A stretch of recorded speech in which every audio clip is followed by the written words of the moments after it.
but at least as well. So I appreciate both of you being here. It's an honor to have both of you. Really tremendous reputations, and it's a great country. Thank you very much. Alex, yeah, no, thank you, Mr. President. I mean, I remember our first conversation just after you had been elected in November. The first thing you mentioned was icebreakers. We need them, and then we've been working on this issue ever since. And we're happy to announce that we're basically building 11 icebreakers together, 4 of them in Finland, in joint endeavors, and then 7 of them here. And I think the reason that we've landed in Finland is that 60% of the world's icebreakers are built in Finland. 80% are designed. We've been building them for over 100 years. And speaking of price and time, I think we're the country that can provide them half the price and half the time that others have it. And I think this is a huge strategic decision by the President as well, because we all know that the Arctic is important strategically, militarily, and in terms of the economy as well. And now we can work on this together.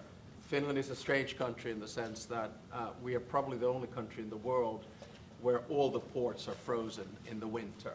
And that's why we built the know-how in icebreakers. Now we can work together. And I remember the first conversation we had, you mentioned the fact that Russia has 40, and you need to start ramping this up. And this is an indication that we're going to do it, and we're going to do it together. I also think that this strengthens our bilateral relations. I know I come from a small country, but for us to be able to work together with you is extremely important from a strategic perspective as well. So we appreciate the cooperation, and we're going to deliver the first one 2028. Good.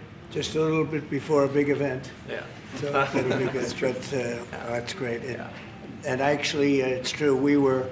I came here and they were building an icebreaker. They had no idea what they were doing. They had no idea how much it was going to cost. They knew nothing.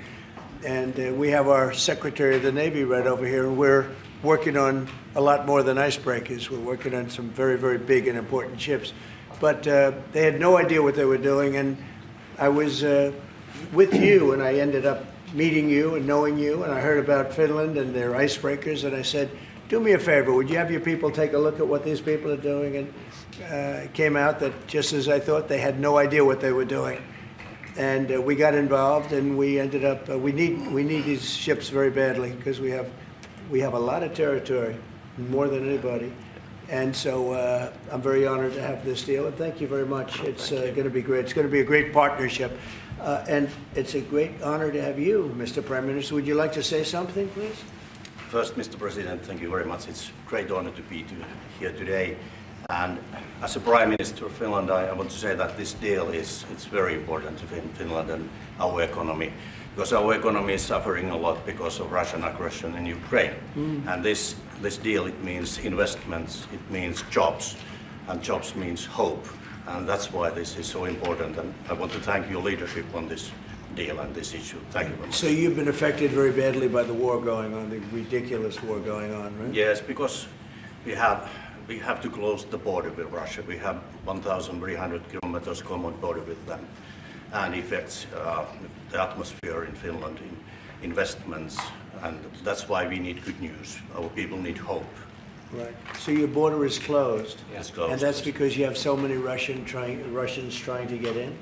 Yes, they started to push illegal migrants to our border. That's why we were forced to close it. And people also that don't want to go into the military, I guess, trying to come through, right? Yeah, some of them are escaping. Fortunately, on our side, we don't have that problem. In Finland, no, you have a great military. We have compulsory military service, and as I always say, we have 900,000 men and women who've done it, including myself and the Prime Minister. We have 200. And you've been fighting Russia for a long time. So how many years have you been indirectly fighting Russia? Well, put it this way, we have managed our relationship since the 1300s with about 30 skirmishes, but it's been very peaceful at our border after World War II. Yeah, but it's been peaceful at our border since the Winter War and the War of Continuation. But, I mean, a lot of it is because we actually have a very large military. It's the biggest in Europe together with Turkey, Ukraine and Poland. We have over 60 F-18s. We just bought 64 F-35s. We'll roll out the first one in Texas in December. We have the biggest artillery in Europe together with Poland. And as I always say, we don't have it because we're worried about Stockholm. Well, you really have proportionately, I think, the largest military in the world, proportionately. It's quite big, yes, I have to admit. But, you know, we have it for defense purposes and also to build a deterrence.